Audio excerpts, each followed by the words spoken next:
Šodien man vaicāja, mācītāji, vai ir iespējams zinātniski pierādīt Dieva eksistenci un to, ka Jēzus ir augšām cēlies no mirušajiem?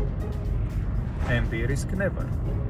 Tāpat kā nevar pierādīt empīriski to, ka es esmu piedzimis vai esmu mācījies 1. klasē.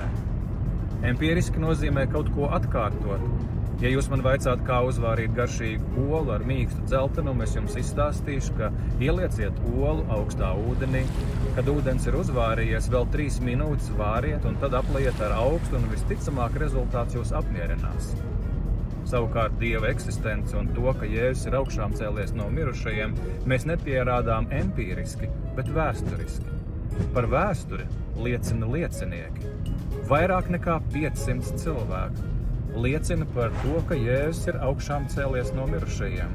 Un to mēs lasām jaunās derības rakstos, kur atrodami gandrīz 6000 manuskriptu.